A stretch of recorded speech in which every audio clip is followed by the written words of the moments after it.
comparison. Just listen.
Good morning, everyone. Hi, Mike. Hello. Amit, hi. Anita, hi. Good morning. Nice to see all of you. Amit, hi. Well, everyone, Stephanie. Welcome to love. Welcome to our holy satsang, where we're going to get blessed in every moment of satsang by our Holy Father, Ishwar Puri Ji, and all the perfect saints and masters. They're going to shower us with their wisdom, with their inner wisdom. So I wish you a holy satsang full of oceans and oceans and oceans of love. And look at this gorgeous, gorgeous, gorgeous schedule. Wow. Can you see it? So beautiful. I just loved it. I loved Master's hat. I love the colors. I love the flowers, the sky. Oh, it's just marvelous. Thank you, Master. And we have starting, we have a Shabd by Sumit G. And I don't know the title. She will tell us. Then we have a talk by Michael. I don't know the title. Master will tell us. Just kidding. And then we have Ishwar Puri G Spiritual Gems compilation, compiled by Narendra and Very. And I'm really looking forward. And the topic is Simran, love and devotion. Simran, love and devotion. Wow. And then we can meditate with love and devotion. I'll play a little bit extra of our Holy Father, Ishwar Puriji, and then we can meditate with love and devotion. So let's start with Sumit Ji.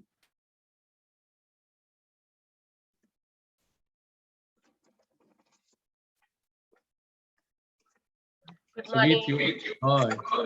Can you hear me now? Yes. Okay. Good morning, good evening, namaste, Radha Swami, hello.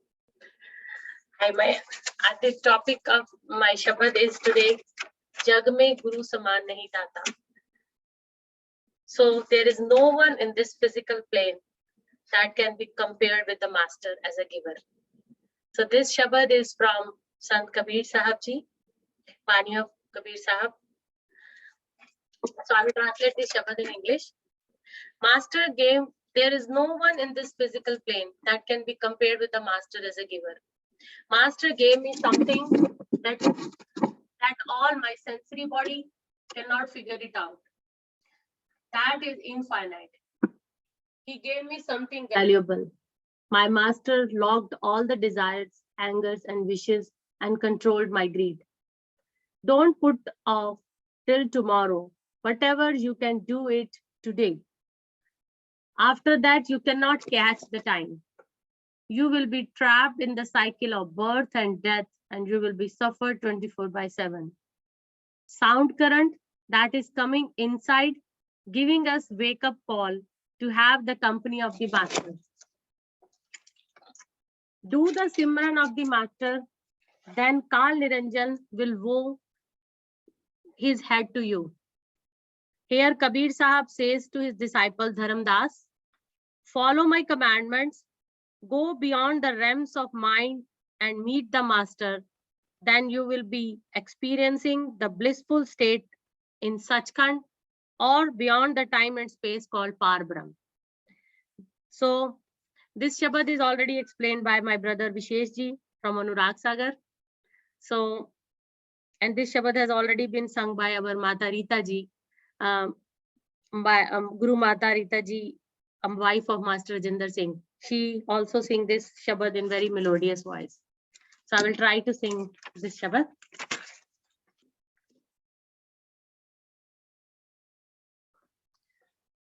जग में गुरु समान नहीं दाता, जग में गुरु समान नहीं दाता, वस्तु अगोचर दई सतगुर ने, वस्तु अगोचर दई सतगुर ने, वाली बताई बाता, बाता वाली बताई बाता, जग में गुरु समान नहीं दाता, जग में गुरु समान नहीं दाता। काम क्रोध कैद कर राखे, काम क्रोध कैद कर राखे, लोभ को लीनो नाता, नाता, लोभ को लीनो नाथा, जग में गुरु समान नहीं दाता, जग में गुरु समान नहीं दाता। काल करे सो हाल ही कर ले, काल करे सो हाल ही कर ले, फिर ना मिले ये साथा, साथा, फिर ना मिले ये साथा, जग में गुरु समान नहीं दाता, जग में गुरु समान नहीं दाता। 84 में जाए पढ़ोगे, 84 में जाए पढ़ोगे, वो तो दिन और राता, राता, उग तो दिन और राता, जग में गुरु समान नहीं दाता, जग में गुरु समान नहीं दाता।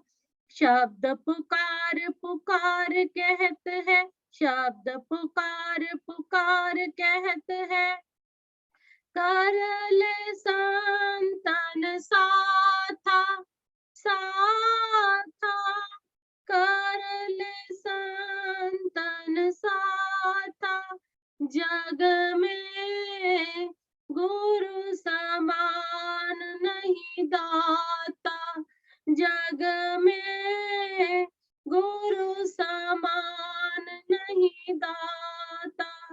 सुमर बंदगी कर साहिब की, सुमर बंदगी कर साहिब की, काल न माए माथा, माथा, काल न माए माथा, जग में गुरु समान नहीं दाता, जग में गुरु समान नहीं दाता। कहे कबीर सुनो हो धर्मन, कहे कबीर सुनो हो धर्मन, मानो वचन हमारा, हमारा, मानो वचन हमारा, जग में गुरु समान नहीं दाता, जग में गुरु समान नहीं दाता। पर्दा खोल मिलो सतगुरु से, पर्दा खोल मिलो सतगुरु से, आवो लोक दयाला, दयाला, आवो लोक दयाला, जग में गुरु समान नहीं दाता, जग में गुरु समान नहीं दाता, जग में गुरु समान नहीं, जग में गुरु समान नहीं दाता। Thank you so much. Thank you, Sumit ji. That was so beautiful. Wow. Thank you so much.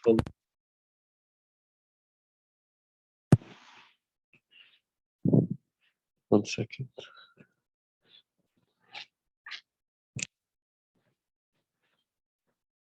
I loved it.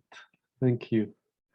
Um, wow. So another day of love where we come together to think of our Holy Father, our masters, our perfect ones, and think of eternity and imbibe their words and progress more on the way of love, and then ask Master to really unfold more truth on our soul, on our mind, so it will be more purified. And how do we do that? How do we do that? We have been in darkness. We have been in darkness for ages and ages and ages, and we cannot comprehend the truth. And the saints and masters say they don't show us the truth of knowledge inside right away because we won't be able to comprehend it. That we have to prepare ourselves. We have to prepare ourselves to see the light of truth inside, to see the sun of truth inside. We have to be prepared. Otherwise, we will be blinded by that great light of God. By the great light of God, we will be blinded because we have been in darkness for so long and we have been used to darkness for so long and we only know darkness for so long. That's why the saints and masters say that we have to prepare ourselves, that this temple of the human being that has been given to us, it's a really marvelous gift, and we have to really honor it and know the secrets, how to keep it going in a holy atmosphere, and how really to imbibe the truth and knowledge from the outside and from the inside, as this human temple is given to us and we are in the outside world, but the whole creation is a reflection from the inside. So we can use the outside to really nourish us also, to really nourish us. And the saints and masters say that we have to honor the earthly mother. We have to honor the earthly mother. We have to imbibe the secrets of truth that is that exist in everything that is living and nothing that is dead. That everything that is living, we can imbibe the truth of the saints and masters. We can get the satsang of the saints and masters from everything that is living, from everything that is living. That means from the outside, if we open our heart, if we open ourself, if we open our inner self to grasp all the knowledge from the outside, not just from inside, but also from the outside, that really from a flake of snow, we can get so much truth. From the light of the sun, we can get so much truth. From the air, we can get the truth. From the sun, we can get the truth. From the light, we can get the truth. From everything that God gave us outside, if really we are in tune with nature, if we are in tune with nature, that's why the saints and masters say that we have to honor the earthly mother. We have to honor the earthly mother. That means we have to open our heart. We have been in darkness for so long. We have to open our heart, start to love the cold, start to love the cold. And once we open our heart for the God of cold or for the angel of cold, then that cold cannot hurt us anymore. Then it will only refresh us. It will only refresh us. The same thing, the light of the sun, the light of the sun. If we offer ourselves to the angel of light, then that angel of light with the light outside can cleanse our body, can cleanse our body. All bad smells can go away, all nourishment, all vitamins can come to us, and so much truth we can imbibe, so much truth. So the saints and masters say that even from the outside, by honoring the earthly mother, by honoring the earthly mother, we can get so much knowledge that prepare us for the inner knowledge. So to embrace nature, to smell the fresh air of the forest, to walk barefoot, to walk barefoot. Have you ever walk barefoot? I used to do it first, and I still do it in the summer. That then we are more in touch with Mother Earth. We are more in touch with Mother Earth, and we can get the energy and the vibration of Mother Earth, and that will also nourish us. That will also nourish us. Then we can, then we can be in one with the godly mother. We can be one with the earthly mother, I mean, and we can be in touch with all the vibration of earth. So everything from the outside can also nourish us. It's not just from the inside, but the outside can prepare us for the inside. So many of us have been closed up, not to enjoy the cold, not to enjoy the outside air, not to enjoy walking barefoot, not to offer ourselves to the angel of the wind, the angel of the wind that also can cleanse us, that can cleanse us, that can refresh us, that can fill us with energy, that can fill us with energy, that can renew us. So much good stuff, so much good stuff when we become wild and we are in tune with the earthly mother. When we are in tune with the earthly mother, we can offer ourselves to the angel of the water, baptize ourselves in the water of the rivers, in the water of the lakes, in the water of the ocean. And that also will cleanse us. It will cleanse our body from inside. It will renew it. It will add so much to it that there is so much that God offers to us, that this human body is adaptable. This human body is adaptable. It can adapt to any temperature. It can adapt to any environment. It can adapt to any circumstances. Really, really, we have that power inside of us. There was once a saintly person who really wanted to just take time away from the city, take time away from his job, and just go to the forest and meditate there. So he went, he had nothing, like he barely just one layer of clothes, and he went to the forest, and he went and he stayed there over a year. He stayed there more than a year. And in the second year, some of his friends came to visit him, and they asked him, it's really freezing. It's really freezing in the winter. It's really freezing in the winter. How could you stand to be, and look at you, you don't even have a shirt on. You're in your underwear, and you are enjoying it as if it is not there, as if it is not there, the cold. How can you do that? And he said, in the beginning, yes, in the beginning, the body has to adapt. The body has to adapt to the outer temperatures. But then once it adapts, then it starts to enjoy. Then it starts to enjoy. It's like this. When we walk outside, our face is naked. Our face is naked. And even if it's below zero, we can still survive. Well, our face can still survive. I mean, so our whole body is like our face. We just have to adapt. We just have to adapt to the outer environment. And the body is very, very, very flexible, that God gave us this body.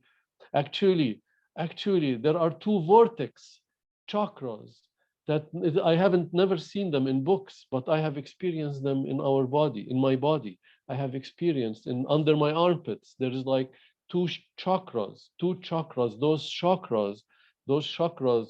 It can be below zero. It can be below zero, but I can be outside with no shirt and can enjoy outside. Why? Because those two vortexes get get activated, and then when they get activated, they heat up the whole body. They heat up the whole body, and the whole body is warm. The whole body is warm.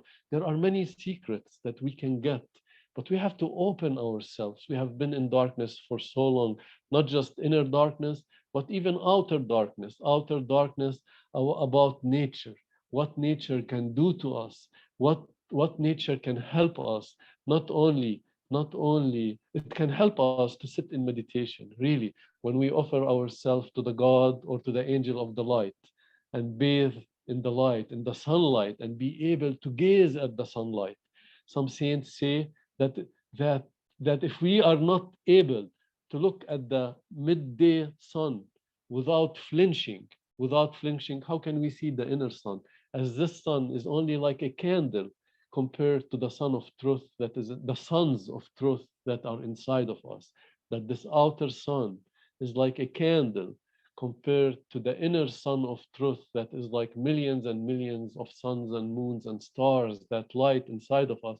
How can we be able to see it if we cannot even handle the outside sun? So yes, yes, we can develop ourselves. We can do sun gazing. Sun gazing is so healing. It is so healing. I have been doing it for years and years. And whenever I do it, I get so happy. I get so happy. And you develop, we can develop ourselves that in the beginning, we can look at the sun in the early morning hours and at late night. But then when we open our heart to the sun and we love the sun because we see God in the sun. We see God in the sun. We see the power behind the sun. Who created that sun? Then the sun cannot hurt us anymore. It will only add to us.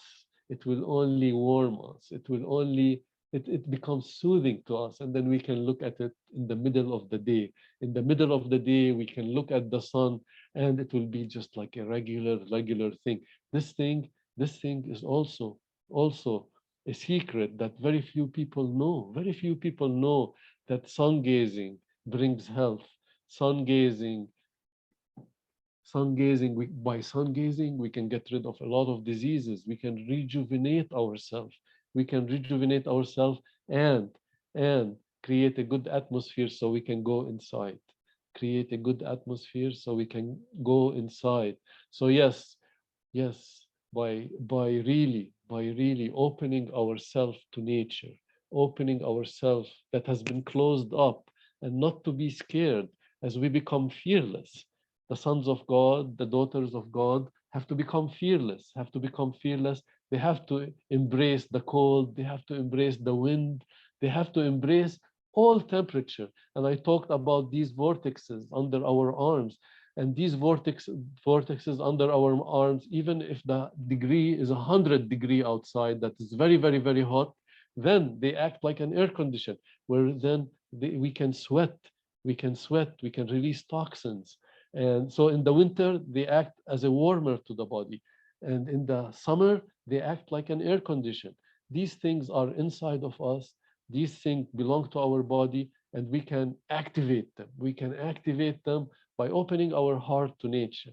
Opening our heart to nature really adds so much health, so much good to our being.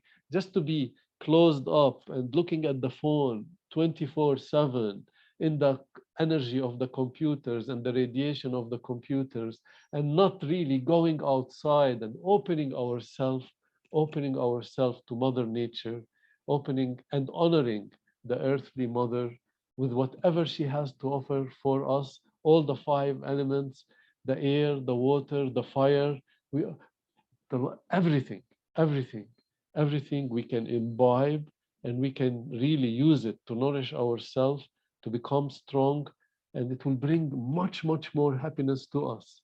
When we become wild, when we accept nature, when we honor the Heavenly Mother,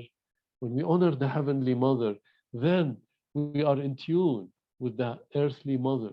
And then we can get a lot of wisdom, not only from the outside, but just by smelling the fresh air, by looking at the sun, by jumping in the lake or a river or the ocean. We can get so much secrets when we are in tune with the earthly mother start to unfold. Even when we walk barefoot in the forest or on the sand, then we are also in tune with a lot of secrets of the earthly mother. That's why the saints say, befriend the mind, befriend the mind. The mind is time and space. The mind is time and space, and we have been put in time and space. So to befriend the mind is also to befriend the earthly mother and everything it has to offer for us, and then to use it for our benefit, that we can really benefit ourselves by opening ourselves to nature. And then we can prepare our body, and then by really respecting nature and respecting the Heavenly Mother, also we learn what to eat, what not to eat, and how much to eat, and how to keep our body fit, that the saints and masters say that when we do selfless service, when we do selfless service in the fields, like in the ashram, in the fields, in the orchards, in the gardens, we sweat. And the saints and masters tell us to sweat twice a day is very good for the body. It's very good for this temple of God. It releases toxins. It releases toxins. So to sweat, it releases toxins. To really respect the God of food, the God of food, or the angel of food, and not to have gluttony, not to have gluttony, not to eat too much, because then if we eat too much, the food starts to eat us up, starts to eat us up in the form of diseases, in the form of lethargy, that we cannot move. So also we learn that. We learn that from nature. We learn that from nature. We eat from the table of earth. All that is allowed by the saints and masters, like what is allowed, the fruits that God gave us, the fruits, the vegetables, and the grains, the honey and the milk, that is allowed by God, and that is allowed by Mother Earth, and to eat it in moderation. And the saints and masters say that to eat mostly raw is really to add health to ourselves, because life comes from life. And when we eat an apple, do you know what happens when we eat an apple that has been offered to us as a gift, that the tree offered it to us? The tree did seva. The tree, everything here does seva for our benefit. Everything does seva for our benefit. Everything. The, the trees and the plants, the sun is doing seva for us, only for us, only for us, because this is our DVD, our DVD. And whatever we have seen, whatever we see outside, God created it just for us. So the sun outside is created for us to nourish us, the cold to refresh us, the cold to refresh us, the moon to soothe us, to give us coolness and soothing and purity. And the plants are there to nurture us. The plants are there to nurture us and to give us everything that we need. So really to respect the angel of food, the God of food, and to really eat what is mostly raw, to eat, at least to have like a basic meal, like in the morning, to eat fruits in the morning, and then to eat salad in the afternoon, to try to eat as much raw as possible. I'm not saying don't eat cooked food, but all I'm saying is to have more raw in our diet than having cooked food. That adds life to us. That adds vitality to us. It adds life and it adds vitality. So yes, to also respect the God of food. And Sant Kirpal says, we have to leave the table. We have to leave the table when we're a little bit hungry. That means we don't have to you have to leave room for air. We have to leave room for air, that half the stomach can be filled with food, and then the other half, the other quarter can be filled with water, and the other quarter can be filled with air. And that is the best for our health. So yes, we can sweat twice a day by doing seva or exercising. We can offer ourselves to the God of the sun, the God of the light, the God of the water, the God of the air. And then we can nourish ourselves and prepare ourselves for meditation. So all these things, these gifts are available to the human being. The human being, once the human being really is in touch with the earthly mother and in touch with the heavenly Father, I mean with the holy sound, the sound current, when we are in touch from inside with the sound current, then also all wisdom is added to us. So wisdom can be added to us from the outside, and wisdom can be added to us from the inside. And in this way, we can live the most healthy life in God. That we are only great when we are with great God. You are great with great God. Isn't that the most beautiful thing? We are great in great God. We are great in great God. Wow, this is such a beautiful thing that our greatness comes from the greatness of God. Why? Because we are His children. We are the children of the Heavenly Father, the Heavenly Mother. God is a father and a mother. And, and we are only great in great God. If we are not in great God, then we are nothing. Really, we could be the king of this world. We could be an emperor. We could be millionaires. But our greatness only comes from God. When we start to live in God, to live a holy lifestyle that is based on meditation, based on love and devotion and selfless service. Love thy Father God with all thy heart, all thy mind, and all thy soul, as it says in the Holy Bible. And love, and love our holy family, that those who live under the will of God are our greatest friends, and they love us much, much, much, much more than our blood relatives that are not connected to God. That the real love comes from our holy family and our holy God inside of us. Our holy God inside of us gave us a gift, our holy family outside. That is a gift for us, that this holy family, that we all have things that are common. We have things that are common, that we are seekers after truth. And because we are seekers after truth, God put us together. God put us together as a holy congregation, as a holy family, as a holy family of God. And really, the love that we have for each other is millions and millions of times than the love that our blood brothers or sisters love us. Because our blood brothers and sisters, if they are not connected with the holy light and sound, if they are not connected with the inner lifestyle, then they always want to take us outside. That means they are being enemies to our soul because they want us to take us outside.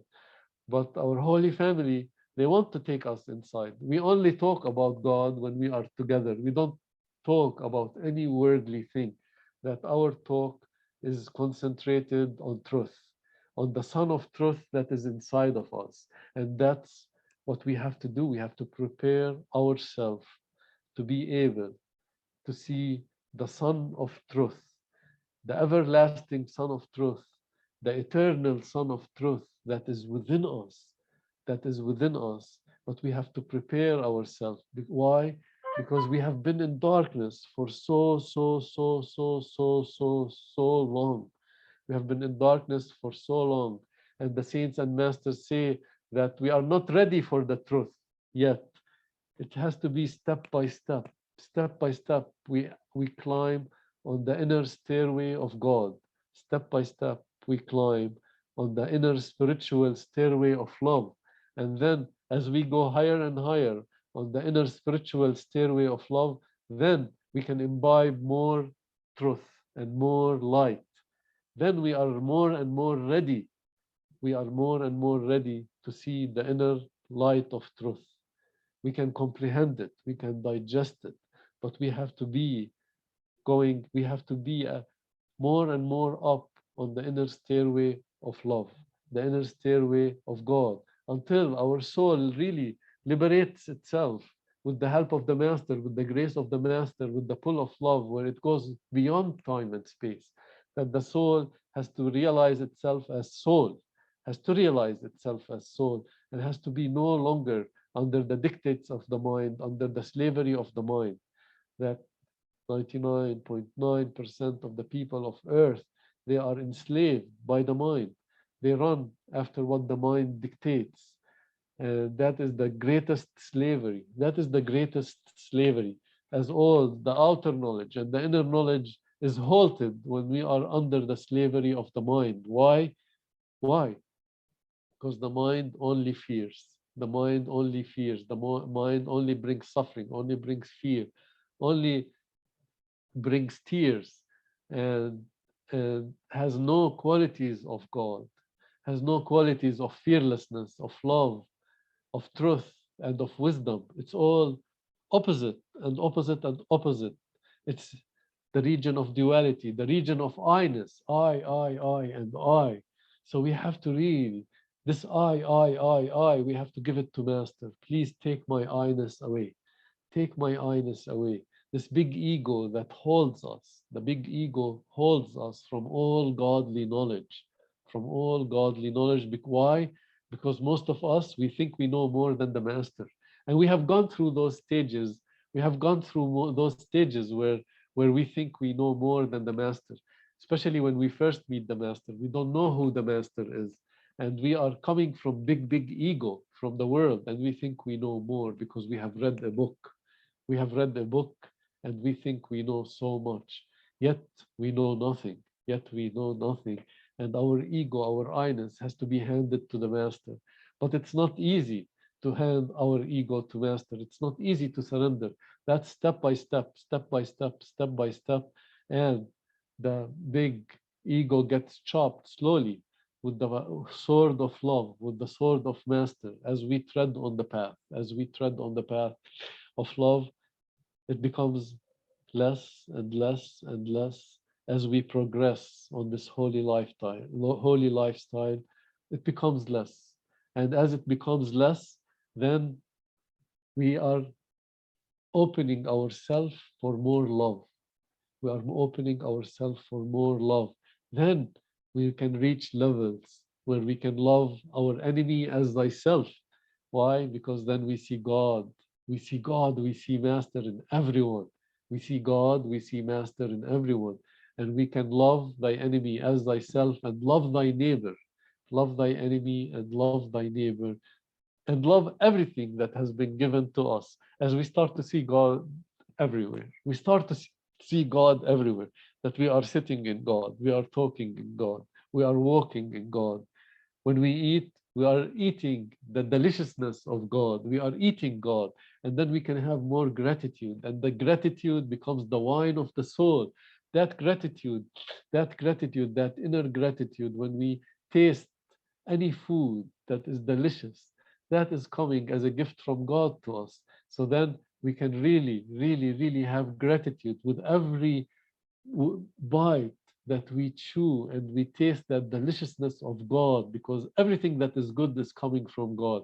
When we open our eyes and we see nature, we see the beauty of the trees, that is also coming from God. So then we start to see everything as God, and we start to really appreciate it.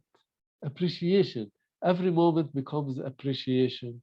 Every moment becomes gratitude. When every moment becomes appreciation, every moment becomes gratitude, then we are filled with truth. We are filled with the truth of God from inside and from the outside. From the outside, we can do our outside duty to God, which is praising God in everything we do. Praising God in everything we do in our outer life, and being thankful whatever comes our way. We start to be thankful. Anything that comes our way, we start to be thankful, and then we start to see the hand of Master working in our body. We start to see the hand of Master working in everything in our life. Everything in our life.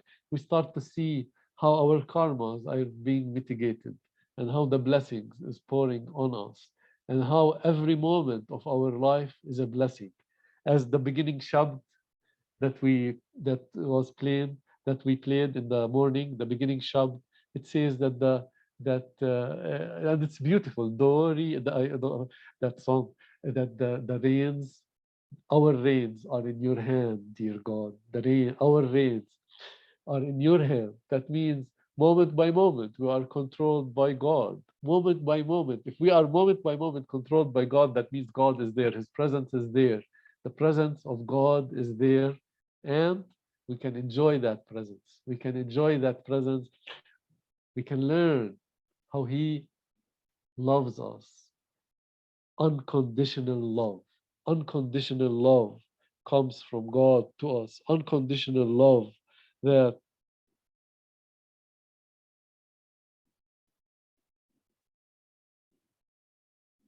oh, okay. I just read a message from that. oh, oh, about she liked that I said the appreciation of the earthly mother. So, yes, I mean, when I say Father God, I swear, I'm used to that because my master, Sant Singh, used to always say Father God. But when he said Father, he didn't mean just as a male father. He meant a mother, that God is a mother, God is a power. And it encompasses, that power of love encompasses, is our mother, is our father, and is our brother, and is our sister, and is our friend, and is everything to us. So if I ever say Father, please forgive me, and know that I mean by saying Father, I mean also saying Mother. I mean also saying the mother. And yes, to appreciate the earthly mother, to appreciate the earthly mother and be in tune with the earthly mother, that brings really good health to us. And we can learn how to live a way of life. We can learn how to live a way of life that we have no diseases, that we have no diseases. And how can we have no diseases? How can we have no diseases? First of all, first of all, we have to do extra meditation. If Master say do 2.5 hours, let's not listen to him. Let's please him much, much, much, much more, and do 4 hours of meditation. And not only 4 hours of meditation, but our outer life becomes meditation. That means every moment we are appreciating the presence of God, every moment we are in touch with God, every moment we are in love with God outside. So outside becomes meditation. And then when we go inside, then when we meditate inside, when we meditate inside, then we are also praising God, because we are either listening to the word God, which is God in fullness, God in fullness. In the beginning was the Word was with God, and the Word was God. And everything that was created by that word God. So when we listen to that word God, it really harmonizes our body. It burns our karmas. It burns our karmas. And burning our karmas also burns our diseases. That means when we do extra, extra, and extra meditation, then guess what? Then we will not have to suffer diseases, or if diseases come to us, they will be so mitigated, so mitigated that we will not suffer them. We will not suffer them. And that's the life that we do holy. The holy sound is so powerful in burning all the karmas. So if we do extra, then we can live a life without disease. And like I said, the all this morning satsang, I was saying to honor the earthly mother, to know what to eat, to know how to offer ourselves to the angel of light, to the angel of wind, to the angel of the cold, to the angel of the heat, and how to open our self to everything. And then everything starts to nourish us. The sun cannot burn us anymore. The sun cannot burn us. This is really the truth, that when we run after God, the whole world will run after us. The angels, all the angels, the 330 million angels, deities, gods and goddesses, and even the devils will start to serve us. That means all, when seek ye first the kingdom of God, and everything else shall be added unto you. And my master used to say that the 330 million angels, deities, and devils will start to serve us. They will start to serve us. That means the angel of the light, the angel of the sun, the angel of the wind, the angel of the fire. They will all start to nourish us. They all start to nourish us. So we'll be nourished from the outside. We will be nourished from the inside. And our whole life will be a big blessing. A big blessing, because now we know how to live outside. We know how to live outside. We know how to be in touch with nature. We know how to be one with nature. We know how to be wild and one with nature. We learn how to open ourselves, and how not to have the snow harm us, but it could refresh us. It would be something beautiful to walk in the snow, even without any shirt, and just enjoy that coolness that comes from God. Why? Because now the snow cannot hurt us. The snow is just part of God, and God loves us. And He created the snow for a reason. He created everything for a reason. And when we are in love with everything, nothing can harm us. Really. And I really mean it. And I tell it to you, God forgive my ego, but I tell it to you through experience, true experience that once we open ourselves to nature, nature will love us and nature will feed us. All our diseases can go away in this way when we are open, when we are open to Mother Earth, to the earthly mother, and then the earthly mother, we are open to the earthly mother, and we are in touch with the heavenly mother or the heavenly father inside. And both, both outside and inside can nourish us. Both outside and inside become something so valuable, something, the truth starts to unfold to us from the outside, and the truth will unfold to us from the inside. And we can live a very courageous life with no fear of everything. As the King of Kings, the Emperor of the universe, the creator of all, Satpurush lives inside of us. And now, from the depth he was hiding or she was hiding, that power of Satpurush was hiding deep inside of us. Why? Because there were so many layers of mind and matter, mind and matter. And with our meditation, with our love and devotion, with our love and devotion, with our effort, that effort changed into grace, the grace of the Master, and the grace of the Master has moved so many layers, and now that light is available for us, that inner Master is available for us, and we walk in this world with that inner Master. We walk with the inner Master. Wherever we go, we take the inner Master with us. Wherever we go, we're talking to the inner Master. We're enjoying with the inner Master. We're seeing the inner Master's miracles in everything, miracles of the inner Master in everything. Our frequency changes. Our frequency changes to more and more and more subtle, to the frequency of the Master. Why is Master so gorgeous? Why is Master so gorgeous, so beautiful? Because his frequency is so subtle. His frequency is really the finest frequency, the finest frequency. That's the frequency of the kingdom of God, the frequency of the kingdom of God, that holy, the celestial music, the holy sound that comes from the highest, that comes from the highest. That frequency of God is the most beautiful. Why? Because love, in the beginning was the word is love. The word is love and the word is God. Love is the most beautiful. Love is the creator of all beauty. Love is the creator of all beauty. And Master came out of that love. So he or she has that frequency of love, that frequency of love. And that frequency of love is the most beautiful and the most gorgeous. And when we are in touch with that frequency on daily basis, 24/7, we start to we have that inner prayer to God to keep us in touch with that frequency 24/7, 24/7. Then we start to vibrate also with the frequency of the Master. We start to become more and more and more and more beautiful. And that beauty comes from inside and it goes into outside.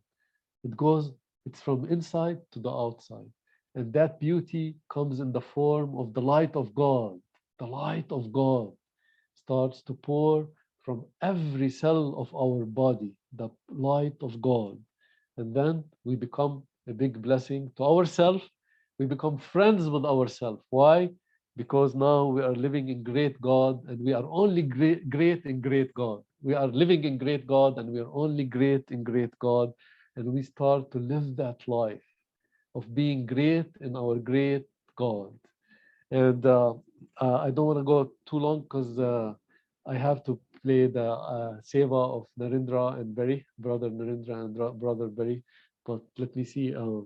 There's a message. Thank you. Okay, cool. Wow. Yes. Enjoy nature. And I thank you, Master, for the Seva. And thank you for my holy family. And now we can play the seva of our holy family, brother Barry and Narendra. Enjoy.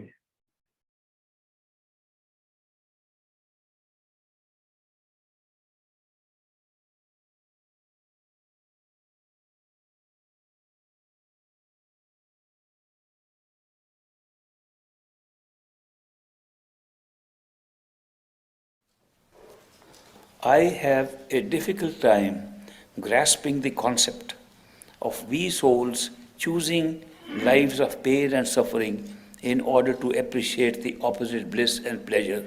Can you please elaborate? We are living in a world of opposites. These opposites are not only optional, that we can choose one option or the other, they are necessary in order to have any experience. Take, for example, the experience of light. We are seeing light here. Imagine there is no darkness. And this light was all the time there. Whether we go open our eyes, close our eyes, we would never see the light. We would not even know what is light. Darkness is necessary to see light. And great darkness is necessary to see very bright light. Similarly, if somebody has never seen anything bad, the good will never be observed because there's no comparison. Our entire perception, our entire understanding of what's going on around is based upon pairs of opposites. That is why we say this world is a world of duality.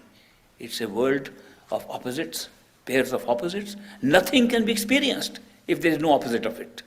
So you can look at all the things that you experience and you will see the experience comes into being, comes into your awareness because there's an opposite of that existing. And that is why we go into this world of pairs of opposites so that we can appreciate a world of no opposites, of bliss all the time. Now we come into the world of pairs of opposites and go into a world where there's no opposites. Now supposing this creation had not taken place and we were only in the state of bliss, we would not know what bliss is.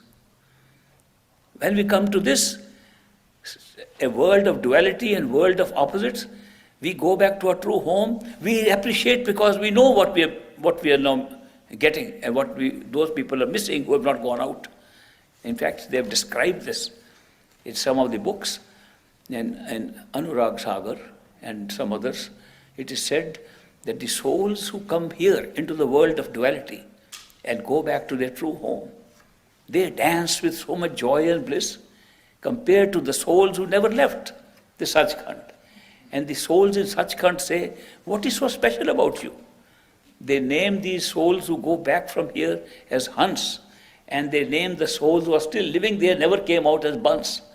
And the Bans are dancing with bliss, but the Hans are dancing even more. And they ask the Hans, what is so special about you?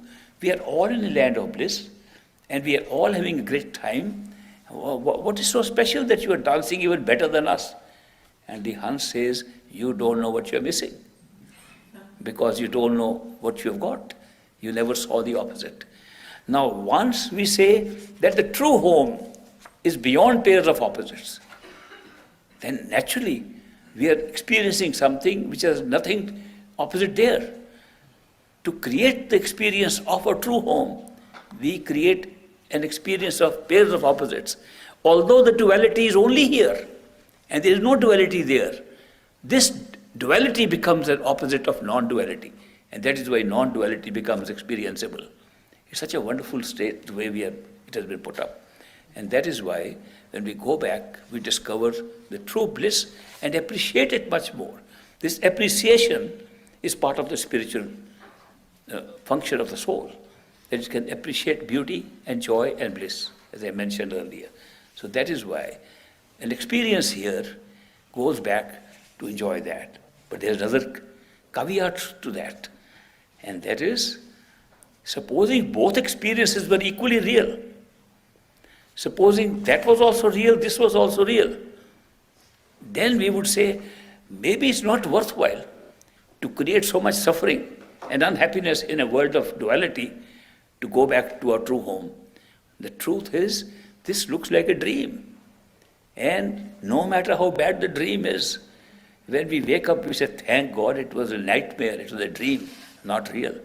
When we go to our true home, we discover that what we created as an opposite was actually just a dream from there and were not real like the reality of our true home. Dear Master, I miss you a lot and love you a lot. My question is, whenever I miss you, or I am in any problem, or if I am suffering, do you get to know? You are physically far away, but close to my heart. There are so many that you have to look after, but how do you know what is going through everyone's mind?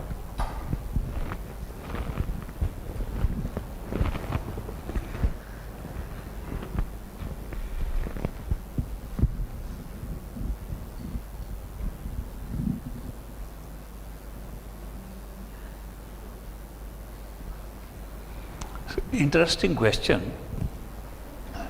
Why it's interesting for me is because I asked the same question once, long ago. I asked the same question from Great Master.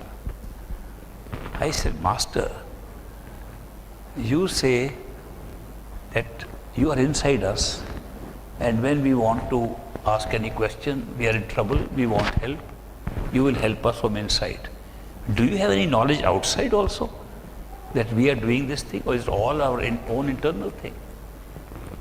One master, his name was Baba Fakir Chand from Hoshiarpur. He made a statement in his satsang. He said, masters know nothing. They are ordinary human beings like us. But they have this gift that they can create their image inside, and the true master is inside us. That is why don't think that the master outside and inside is the same. The master inside, which is part of your own self, is created by your own consciousness, is the true master. The outside is a replica, an outside image of that master. So the outside master acts according to what is happening in the inside master. He gave that example, Fakir Chand gave that example, that masters as physical beings are not all knowing. That they, so I was very interested in that statement of Baba Fakir Chand, because he was our neighbor when my father was teaching as a professor in Hoshiarpur. We used to meet him frequently. He was a very enlightened person. So at one time I had to ask him the same question, which I had asked Great Master once, about whether the master in physical body knows everything. And Baba Fakir Chand said, of course. They are not different, but the outside has to behave like an ordinary person, unknowing. Because if he says he knows outside, what will happen? Nobody will go inside. Everybody will run after the outside person. Therefore, it's appropriate for a master to tell, he knows nothing, go inside and find out from your true master inside. So it's very appropriate behavior of a perfect living master to do that. Now, this is what he explained, and I understood it, that the masters want us to meditate and find the truth inside. Otherwise, we are running after illusions. Master's outer form is part of the illusion. When you die, everything dissolves, including the form of the master. But what does not dissolve is the inner form of the master. Therefore, it's a very appropriate thing for a master to say, I don't know what is happening, and even if he knows. Now the question is, if he really knows, then how does he operate? One physical person, if he knows, has got so many initiates, so many disciples. He has initiated each one of them and told them, I am with you. I have manifested myself with you. Any problem you have, you can talk to me. And there are 1,000 people sitting there, and master is in all 1,000. How can one physical person know what is happening to 1,000 people? I had to find some appropriate language to explain how masters work. In America, in one of my talks, I explained this. And the explanation I gave was taken from the manual for masters. So I just picked up from there and said, the masters use what is called a clone. A clone is a replica of the master. And they make a clone and put that clone of themselves in each person they initiate. But they are in constant touch with the clone. They never disconnect with the clone. Clone continuously, all the time, sends messages, what is happening inside the disciple. And therefore, the physical form of the master at all time know it. But they don't have to use it for interaction with the disciple. The interaction should be ordinary human beings, as friends. Supposing we came to know that another human being, who's being a friend of ours, knows all our thoughts, and sometimes our thoughts are very ugly, in spite of even if we try to think very nice things, once in a while some naughty thoughts creep in. And if we know he's reading my thoughts, we'll hardly have any friendship with that person. So if we have a creepy thought and say, Master, did you see what I thought? He said, what was that? We feel very comfortable. Thank God. So you have to balance all these things. The truth is that the Master in his awareness knows everything. He knows. And he, in his physical form, acts like he's just an ordinary person like us and knows nothing more than what we know. And therefore we can be very free with such a Master as external physical friendship. As external physical friendship, he can be very free. When we go to his form inside, he can be very different. He can show his full knowledge, he can show everything and give all the answers. Inside, he won't say, I don't know what it is. Outside, he will. But this is part of a single plan. It's not different. So once you know what this cloning system is, a Master can produce 1,000 million clones and take care of them and be in touch with all of them. If we don't understand how a Master can through clones be in touch with all of them, take the digital world and in one little chip you can have a connection continuously working with not millions but billions of points. So it's not very difficult for the consciousness of a Master to be in touch with all of them. So in the physical body and physical relationships, he will pretend he knows as little or as more as you do, as your friend does. And that sustains the friendship at the physical level. This system works beautifully. And sometimes we think that the Master may be using a clone, but does not know what's happening. Somebody complains, he says, Master, I had this problem. Oh, let me check with the clone. It's not like that. Then it's not a clone. Then we are separating that clone from the Master. Clone means identical copy. It's an identical copy of the Master. And the awareness of the clone, because clone is inside, physical part of the Master is very far away. Physical Master is so far away, has no time for anybody, and we hardly get to see him for a little while. But the clone is always there. Therefore, the clone acts more aggressively in being our friend. And the Master in the physical form, with his remoteness, acts like ordinary human being. It's a great combination. It's good to know. And then sometimes, if we begin to really suspect, supposing we say, no, Baba Fakir Chand was more right than we are explaining now. He really did not know anything. And Masters really don't know anything. And this mind, our doubting mind, which can doubt anything, begins to doubt. Master really doesn't know. It's just a theory that they made up of clone and all that. And suddenly one day he'll spring a surprise by telling you something which you only know.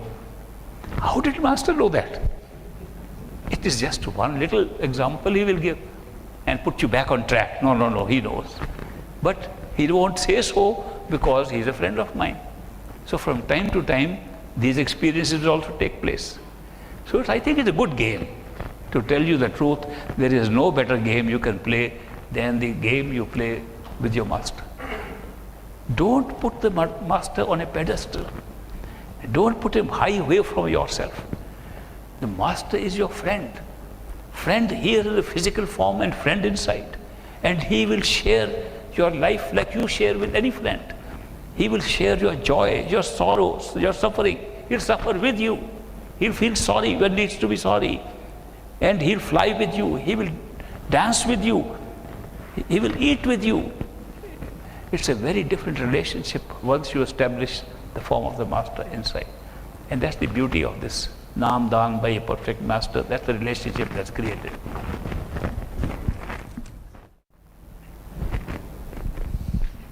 If a satsangi does Nam Simran regularly, but as he grows old and his memory fails him and cannot remember the Simran words, what to do in this case? Can he write the Simran words for him to read and to read the Simran?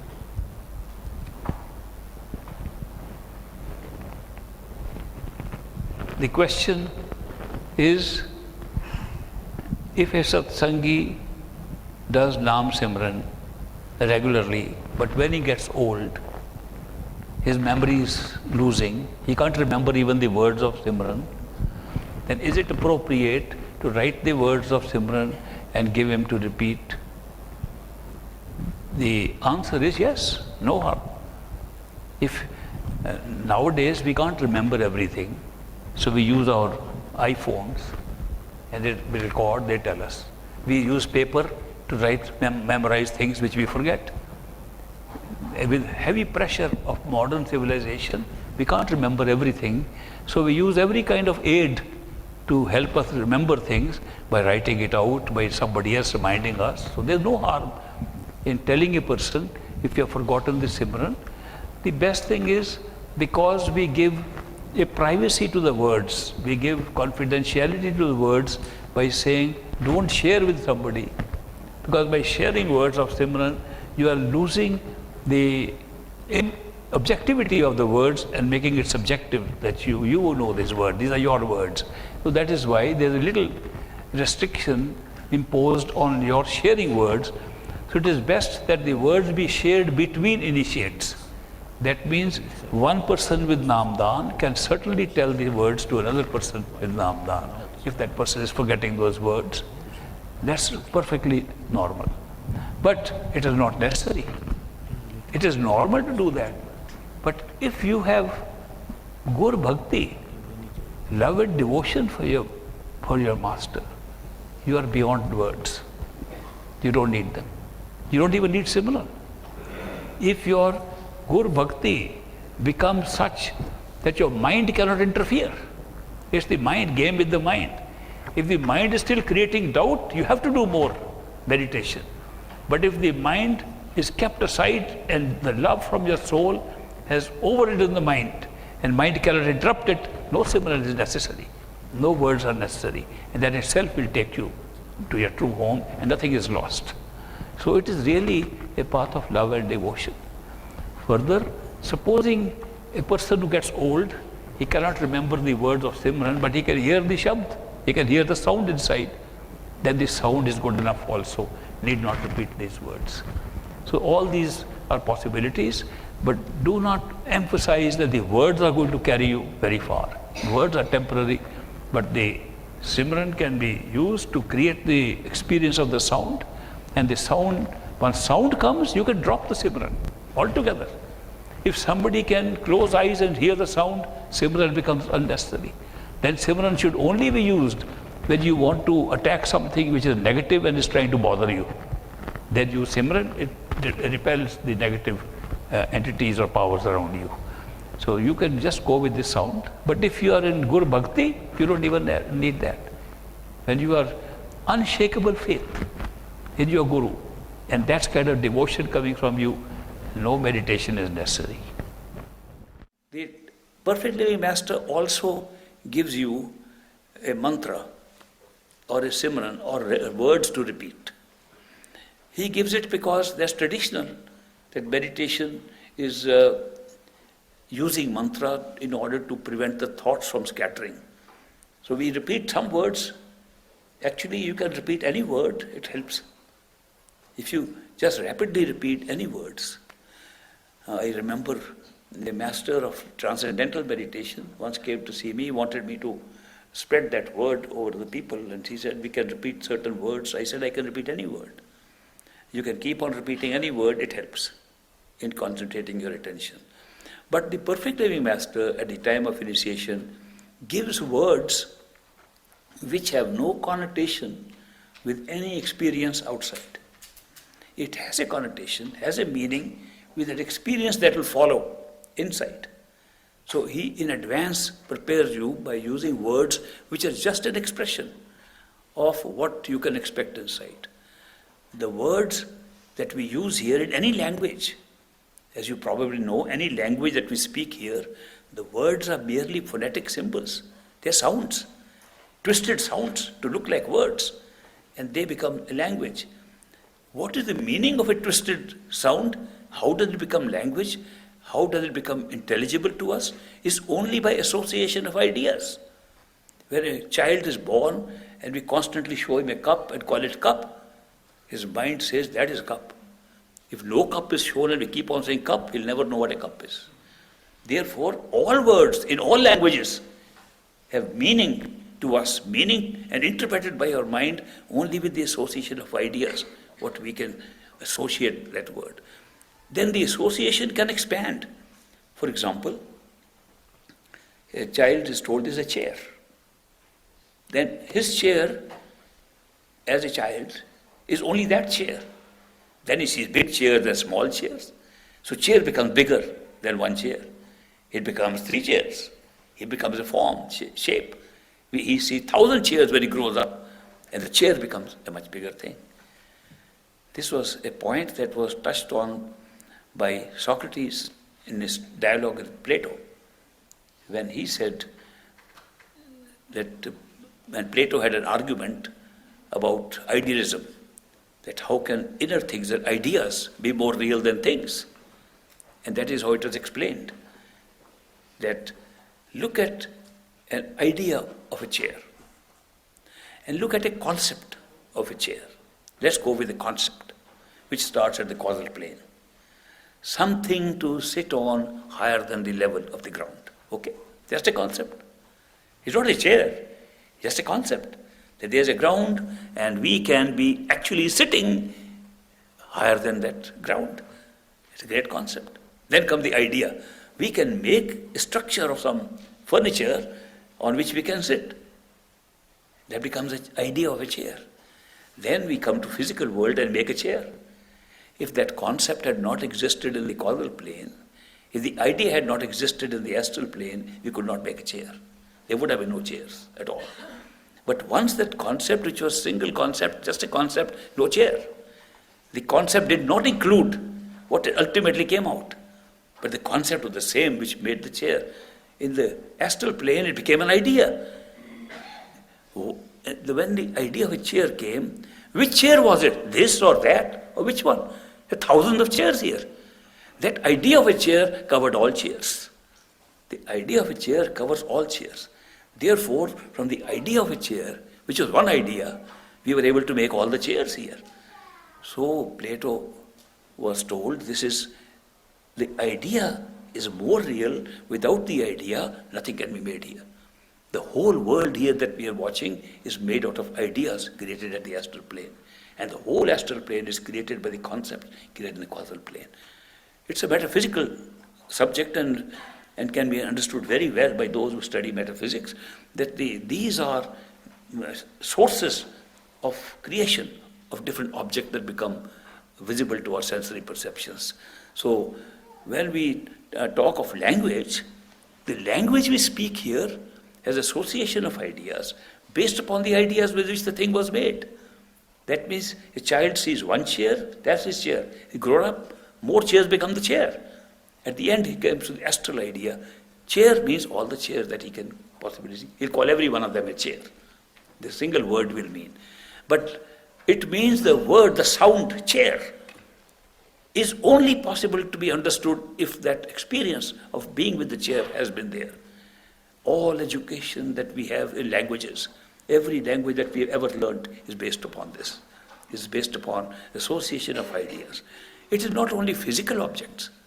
It is also possible to associate them with abstract items like jealousy, hatred.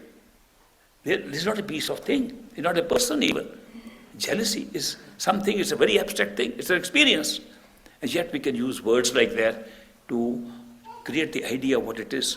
All jealous people will have the same jealousy. Although jealousy is one, but the experience will be of so many people and maybe different circumstances, but still be jealousy. So this is how the words have these meanings and limited meanings.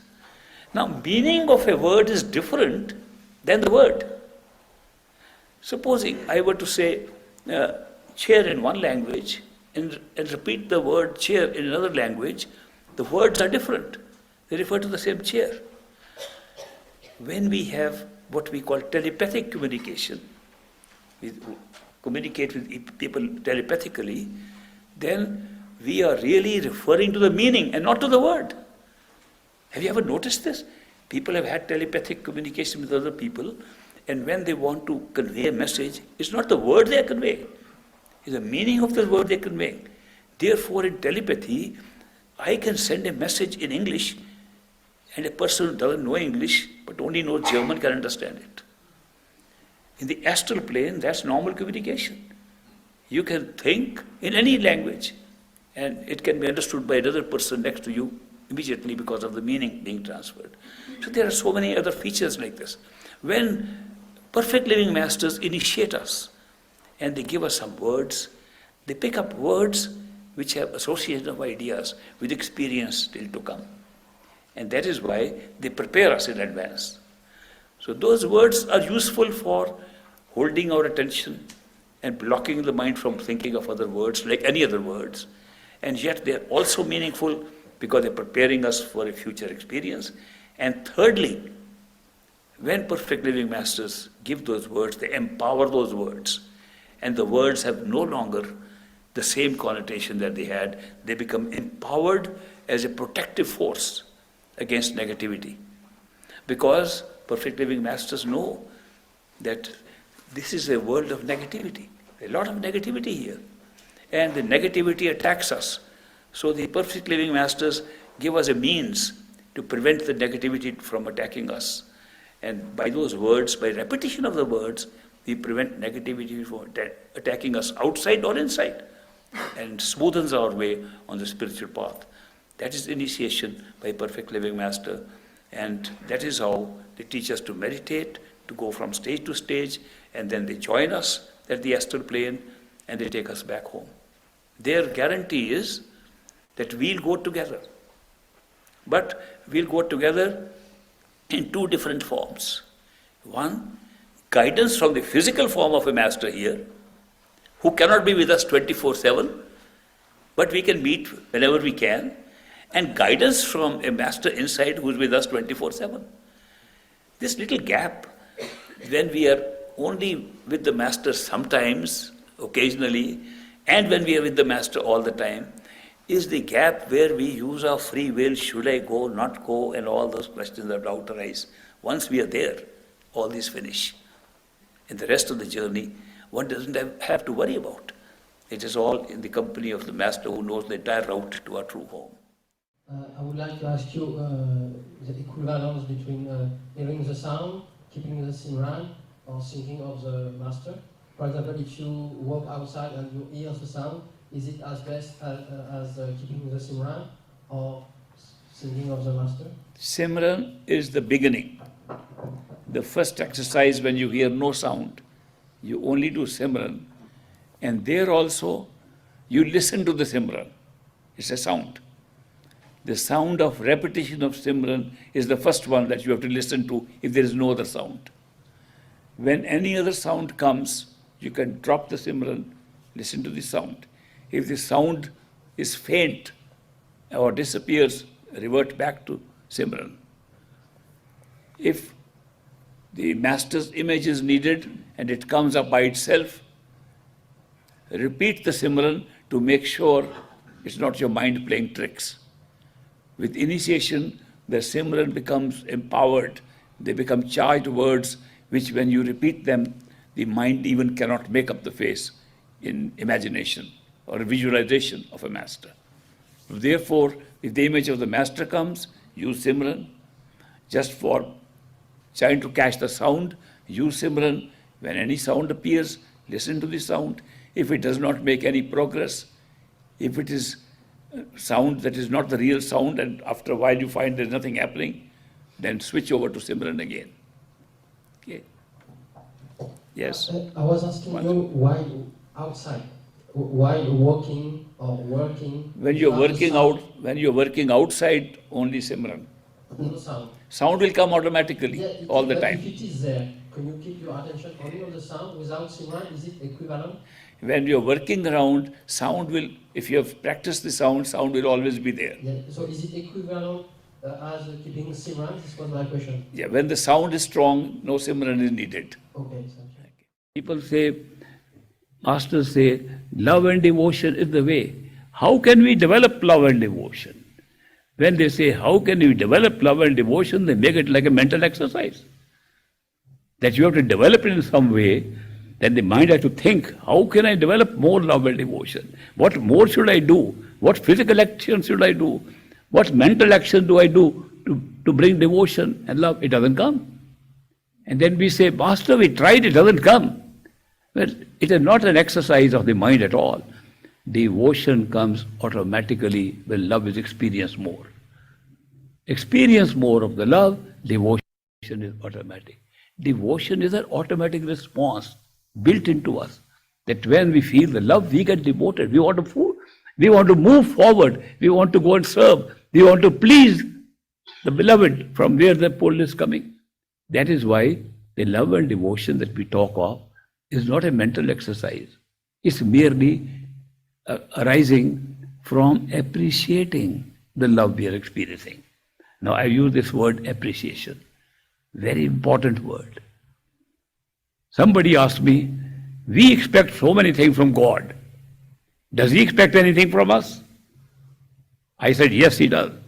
One word, appreciation. He expects that what He gives us, we appreciate. If you appreciate, love and devotion comes automatically.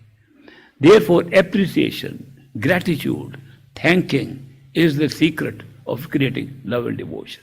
Every time you feel something has come from a master, say thank you. Love and devotion will grow. Express the appreciation what you're getting. Love and devotion will grow. So that is why love and devotion is not an exercise of mental exercise at all, not a physical exercise. It is something that's coming from appreciation of something that the soul is feeling, that the inner self is feeling, that love is being felt. You're just appreciating it. And every little act that happens, even physically or mentally, which you feel is coming from the Master's grace, Master's blessing, is an appreciation. That is why we use these words, grace, blessing. We use these words because they don't mean anything physically. And yet they mean everything for the sake of love and devotion. And we can appreciate a blessing, we can appreciate grace more because they are not physical. That is why the appreciation of those generates love and devotion.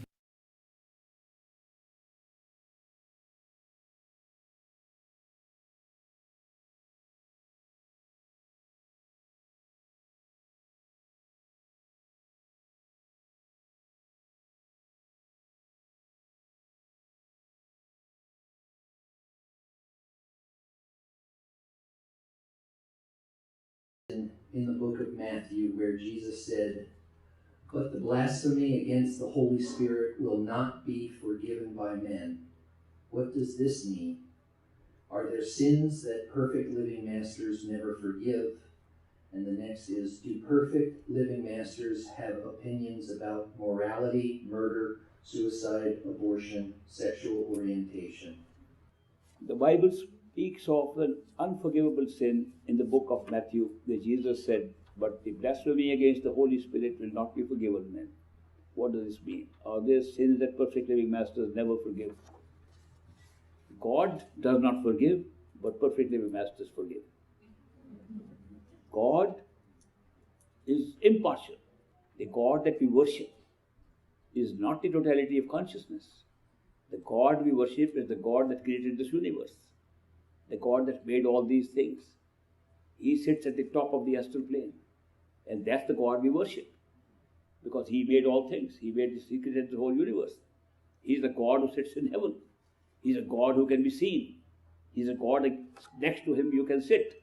And there are a lot of references even in the Bible about being able to go to heaven, sit near the God. But totality of consciousness has nothing except totality. There's nothing outside of it. And that is why perfect living masters, when they come here, they are not representing God or any gods. They are representing our own totality, the ultimate reality, reality beyond God, reality that created God. And therefore, when they appear in human form and they are talking from that level of consciousness, they always forgive. They never punish. They know we are being punished automatically by our own mind. They know we are being punished by the law of karma, which operates in the three regions: physical, astral, and causal. They know we are already being punished too much. They don't come to add punishment, they come to forgive. That is why one day a man came to Great Master. I was there. I saw this incident. A man comes and his secretaries are sitting on the floor next to Great Master. And the man runs to Master. Master, forgive me. You told me not to drink alcohol. You told me not to eat meat. You told me to live a very pure moral life. I defied your orders, all of them, last night. Bad company. I drank alcohol. I was able to eat meat which they gave me. I womanized all night. And this was my state. I want your forgiveness. Everybody was horrified to hear the story. Great Master said, okay, you are forgiven, don't do it again. He said, thank you, and he ran away. His secretaries and people around him, his close disciples, asked him, Master, this man committed sin. He committed heinous sins to go against your own instructions to him. And you just forgave him just because he asked, give me forgiveness, and you said, forgive me. He said, this man, Great Master said, this man was punishing himself. He had already punished himself before he came to me with his own mind. Now, I can't punish him more, so I forgave him and I told him, don't do it again. The secretary said, Master, supposing he does the same thing again and comes to you with the same prayer, will you forgive him again? He said, I think I'll forgive him again. Master, when will you punish him? He said, there are so many negative forces in this universe already punishing people. Don't put me amongst the punishers. Let me remain amongst the forgivers. The compassion and love of a perfect living Master cannot be matched. They never punish, they always forgive.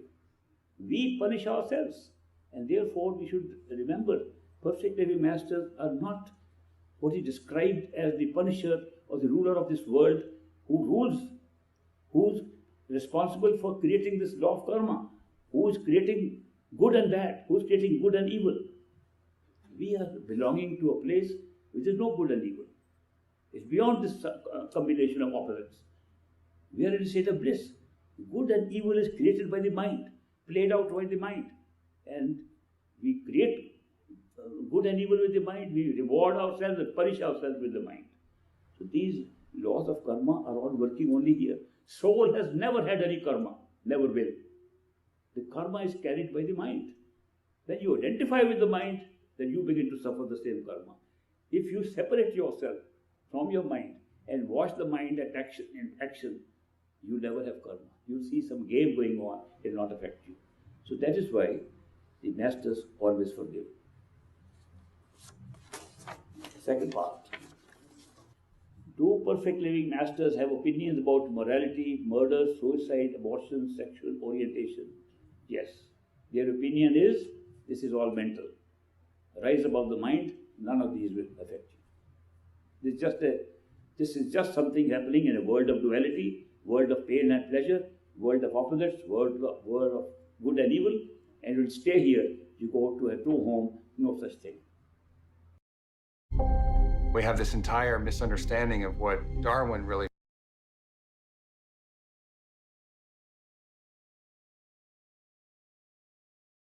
Welcome to all the satsangis gathered here, all new seekers were gathered here. I am very happy to come to Bangalore and to meet all of you. It's a great joy and pleasure to meet fellow satsangis, fellow travelers going to the same destination that I am going. I was very blessed by the great master Hazur Maharaj Baba Sawan Singh, whose photo you see here. This great master changed the lives of so many people, including mine. That is why it's such an important thing for me on his instructions to do this seva for you, to share his teachings with you. His teaching is very simple. And he gave it to everybody who he initiated. And every master, every Satguru who comes to give us the teaching asks us to do the same thing. And that is, if you want to find your true home, if you want to find what is the ultimate truth, go within yourself. Nobody has ever found anything outside. Nobody will ever find outside. Outside is a creation, not the creator. If we are looking for the creator, we have to go within ourselves. The instructions these masters give us are very simple. They are, if you want to find out what is inside you, you can go the way everybody is gone. By closing your eyes, shutting off outside distractions, feeling your inside behind the eyes. Eyes can be closed completely. You can put shades on the eyes, sit in a dark room. You can still see whatever you imagine. You can imagine a candle, you will see a candle. It's complete dark, but candle will light. Inside you can see anything you want with your imagination. Inside you can touch anything you want. You can create flowers inside and smell them. You can taste food inside. All the sense perceptions which we are using outside in this body are also inside. Because we think this world is the only reality. Therefore, we call that inside experience imaginary. Oh, I am just imagining these things. That is not the point. Point is, by imagination, you can create all the sense perceptions. You can see, touch, taste, smell, hear. Everything can be done with your imagination. Then touching, tasting, smelling, seeing is not part of the body. If it was only part of the body, you could not do that by closing your eyes. Who is that? Who is imagining that I am inside and seeing all this? We don't care to examine that, because we take this reality and we don't know where the other reality is. People say there is a suksham sharir we have, and there is an astral plane. We have to go to that higher region. And people are examining if there is something up in the sky. Let me tell you very clearly today, after all my experience with great master teaching, what you can see with your imagination inside, what you can touch with your hands inside, your imaginary self, what you can hear inside with those ears, which is not being heard by these ears, that is your astral body, that is your suksham sharir. It's not lying anywhere else. The astral world is lying inside you, and you are using it all the time without knowing it. Just calling it imaginary. That is why the method they teach is very simple. By our own concepts, we have made it difficult. Simple thing is, close your eyes, imagine you are there, which you already are. You don't even have to imagine. When you close your eyes, where are you seeing from? Where are you behind the eyes where your eyes are closed? You are already behind the eyes, between the ears, a point called third eye center. Tisra til, nukta. You don't have to go anywhere. We spend so many years of our life. I also spent years of my life thinking one day I have to find my suksham sharir, my astral body, not realizing every day I'm using it. Then if we go within our astral body, same way like we can close these eyes, we close the inner eyes. And who do we find? Our own self. But there are no eyes we are using there. Then what are we doing? We are knowing everything. We are thinking about everything. Where have we reached? We have reached our mind, which is thinking. That is the causal plane. That is the causal sharir. Our mind is the causal sharir, our causal body. We are looking for somewhere else, that we have to go somewhere to find it. It's all inside all the time, and we are using it all the time. Every time you think, you are using your causal body, your mind. Every time you see, you are using your astral body. Every time you can be alive and be aware, you are seeing your soul. They are not outside anywhere. They are all inside, only we have covered them up. First with the mind, which we call causal body, then with the sense perceptions, which we call astral body, then with the physical body, which is made up of matter. No other difference. We have made this simple teaching into a very complicated thing and think it's very hard to do it. I tell you, if you understand the simplicity of this, you can do it in 5 minutes. It's 5 minutes you can know that you are always operating. You cannot be alive if you don't have your Atma or soul. Your life is dependent on that. The mind is alive because of Atma and soul. The senses are working because of that life, your soul. Your body is working because of your soul. Soul is life. Soul is what gives you the power to experience anything. All these experiences happening around us are because of our soul. And you can discover your soul right inside yourself with these 3 simple steps. With this body, close eyes, go in, take the imagination body as your next body. Go within that body and take your thinking system as your causal self. That's your inner body called the mind. Go within that. No, you can't go within that. Sorry. Nobody can go within their own mind by using their own mind. We can make an effort, which we always do, and the effort is made with our mind, always. We have to say, I want to make effort. I am going to do this. I am going to do this. Where is this I coming from? This I or ego comes from the mind, not from the soul. Soul doesn't want to separate itself from anything. Mind wants to separate. Therefore, mind has created this feeling, I am separate from everybody. I am even separate from God. I am even separate from myself. This I or ego, which is the face of our mind, is separating us.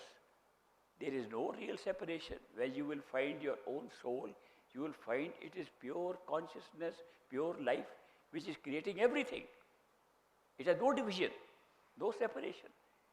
We look at it separated souls because of mind. We are creating separation only with our mind. This thinking mind was given to us as a very good gift, the best gift we can get. It's such a good gift, we can think with it, we can understand with it, we can talk to people, we can write books, we can do anything we like. We can make sense of our sense perceptions, all with the mind. What a beautiful thing. It does more than that. If I tell you the secret, this mind creates all our space and time around us.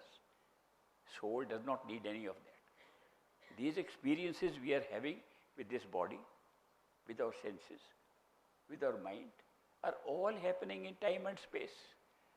And time and space is being created by the mind. Soul does not need it. Soul is one. Are we really aware of our soul? We are, otherwise we would be dead.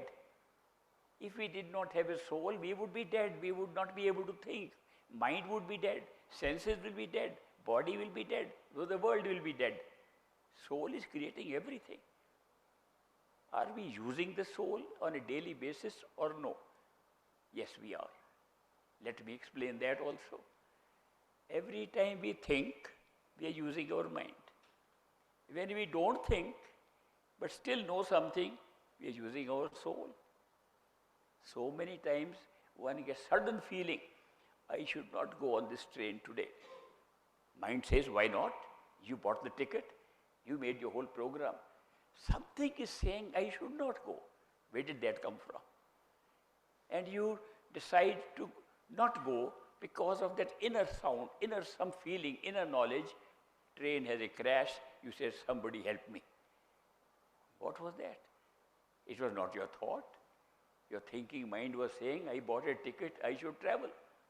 Then what has stopped you? The soul. Soul works without time, works suddenly. All intuition, what in English they call intuition, gut feeling, Sudden knowing something comes directly from the soul, not from the mind. Thinking takes time. Even smallest thought takes time. Mind always takes time. Soul never takes time. But there is a more beautiful experience than even intuition that soul is giving us every day. More beautiful, more wonderful. What is that experience? The experience of love. When we fall in love, it's instant. Then soul has given that experience, mind starts thinking, is it real? Is it not real? Will it last?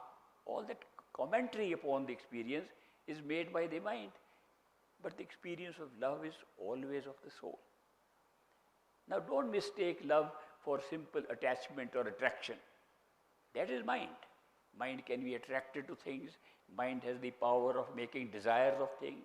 Mind gets attached to things. And the attachment is not the same thing as love. And I want to tell you the difference between attachment of the mind and love of the soul. When soul loves, it comes at once. And what does your awareness know at that time? Your beloved whom you are loving. That comes in the picture. If there is nobody to love, you can't love. But if there is somebody to love, then when you love, you forget I. You think of the beloved. Love is first created in the beloved. If beloved is not there, there will be no love. Whereas I gone, I, which was the face of the mind, is pushed back. Only love can do that, nothing else can.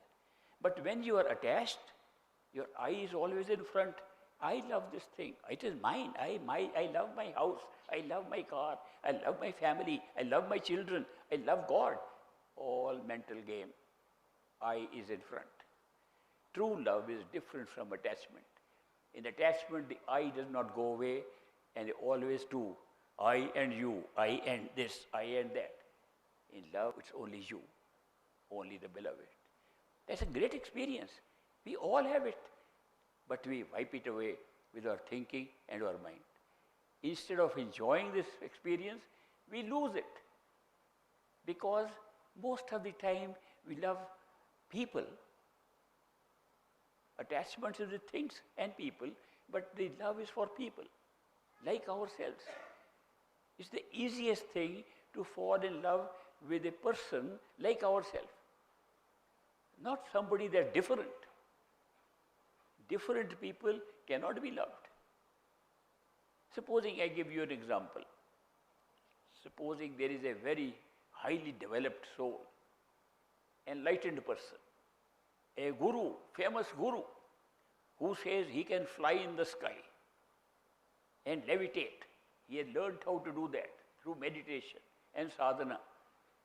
And while I am talking to you, such a guru flies in from that door and is flying overhead here. And we are all, you will forget me and you look at that guru who's flying. It's a very interesting new experience. You will look at that guru, you will wonder what's happening.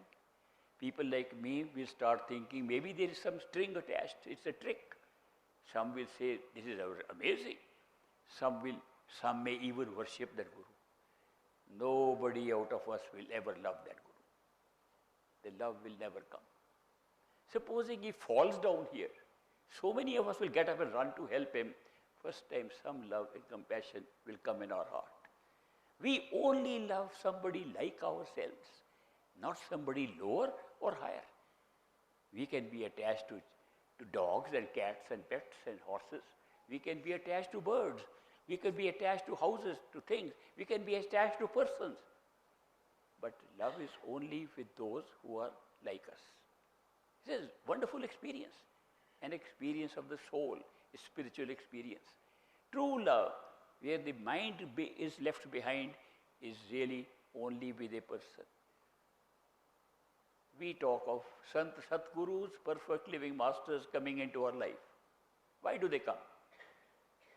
What is the need of having a guru or a Satguru when they are themselves saying the truth is lying inside you? They are saying go inside and find your God, find your truth, find yourself. Why should we go to a person outside? Do we need an agent outside to find something inside our own self. What is the role of these gurus? Particularly, what is the role of a Param Sant Sadguru, perfect living master of the highest awareness? What is the role? The role of a perfect living master is to give us, mark you, I am telling you the most important thing. The role of a perfect living master is to give us the experience of true love. Not to teach us anything. Not to teach us meditation. He teaches meditation only for the sake of our mind. Becomes the teacher for our mind's sake, not for our soul's sake. Soul only wants love, nothing more.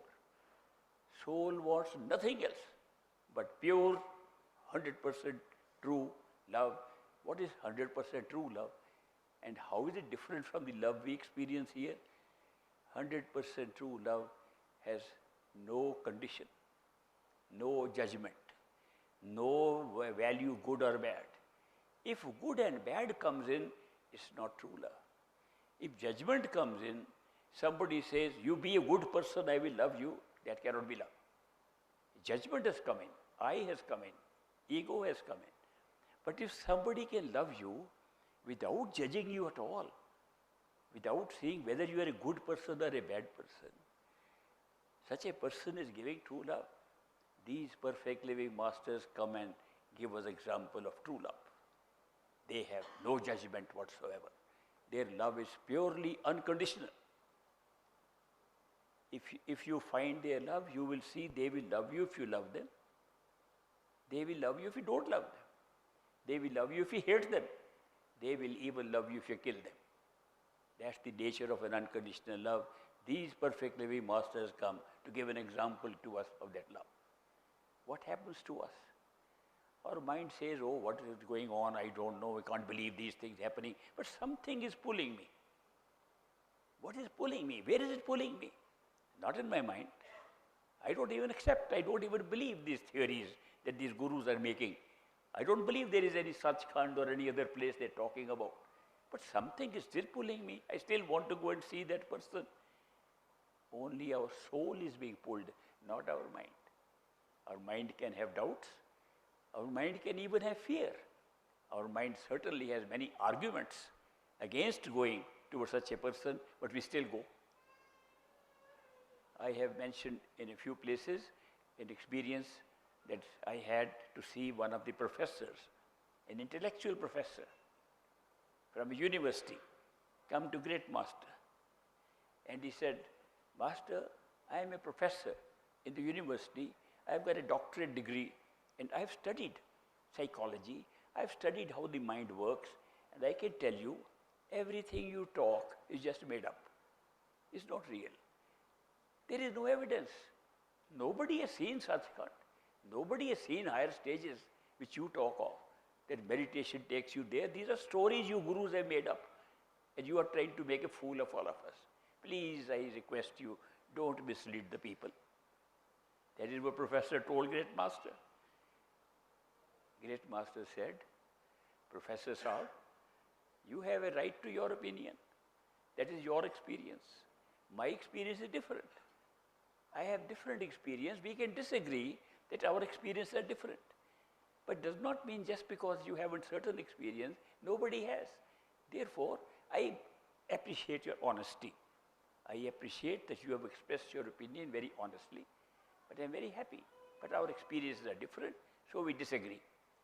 Professor went away.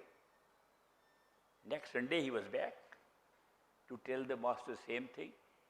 He said, Master, I have come again to tell you that what you are teaching to these people is not real. All real things have evidence which we can see, and what you are teaching is just some kind of made up story. Nobody has seen these things. There is no evidence. Why are you misleading people? He said, Professor Saab, I told you last time also when you came to me that our experiences are different. You have not seen anything beyond this physical world, and I may have seen something, therefore our experiences are different. We can agree to differ. No problem. Thank you very much for your honesty. Professor Saab went away. Third Sunday he was back again with the same idea. Master, please, don't mislead people. Tell them you don't know anything, like I know nothing. You also know nothing. Nobody knows anything. Why are you telling people about these stories? And great master said, Professor Saab, you came 2 weeks earlier also to tell me the same thing. You come third time also to tell the same thing. Professor said, I don't know, I don't agree with you, but I feel like coming and seeing you again and again. Why was that? Now I can also tell you he became one of the best disciples of great master. What was pulling that man? His mind was totally against the path. His mind did not believe anything. He argued, his mind argued. This is not real, it cannot be real. And yet the love of the master pulled him.